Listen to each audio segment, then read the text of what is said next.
While you were sleeping, the biggest banks in America just tried to pull off the ultimate regulatory heist. We are talking about the Clarity Act, a bill that was supposed to finally bring crypto into the mainstream.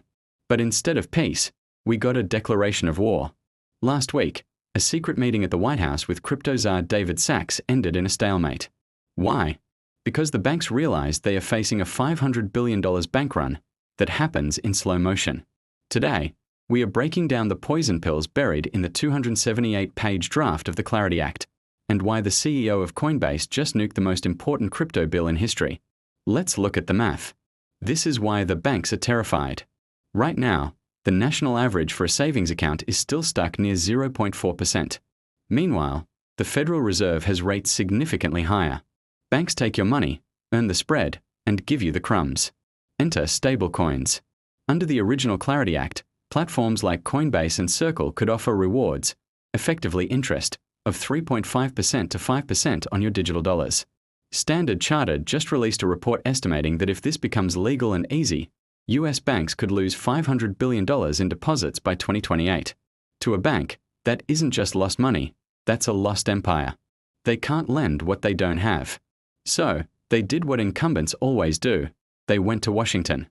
The banks didn't try to ban crypto. They tried to neuter it. They successfully lobbied for Section 404. This is the poison pill that killed the deal last week. Section 404 would classify stablecoin rewards as interest-bearing deposits. That sounds boring, right? Wrong. It means every crypto exchange would suddenly be regulated like a 100-year-old retail bank. It effectively bans stablecoin yields for anyone who isn't a traditional bank. But it didn't stop there. They also added the DARFI kill switch, requiring decentralized protocols to have a centralized point of control, which is like asking the internet to have a manager. And the tokenization lockdown, restricting the trading of tokenized stocks, like 24/7 Apple or Tesla stock, to legacy exchanges like the NYSE. The banks thought the industry would be so hungry for clarity that they'd eat any bill they were served. They were wrong. On January 14th, Coinbase CEO Brian Armstrong took the nuclear option. He publicly withdrew support, stating he'd rather have no bill than a bad bill. This move froze the Senate Banking Committee. But here is where it gets interesting.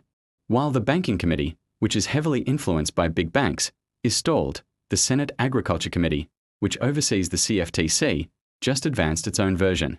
Their bill is much friendlier to innovation, and it doesn't have the Section 404 yield ban. Now, White House czar David Sachs is trying to broker a peace treaty. He's pushing for a tiered system. Tier 1, banks can issue stablecoins with full FDIC insurance. Tier 2, crypto platforms can pay yield, but they have to hold 100% of their reserves in Fed-monitored treasuries. So, where does this leave us? As of today, February 5th, the Clarity Act is in limbo. The banks have the incumbent privilege, but the crypto industry has the exit ramp. If a compromise isn't reached by the end of this month, the market predicts we'll see another year of regulation by enforcement, and more innovation fleeing to Europe and Asia, where the rules are already clear. The war for your money isn't just about Bitcoin prices. It's about who gets to keep the yield on your dollars. Will it be the bank that pays you 0.4% or the protocol that pays you 4%? I'm tracking these White House meetings every day. If you want to know the second Section 404 is modified or dropped, make sure you're subscribed. The next 2 weeks will decide the future of finance in America.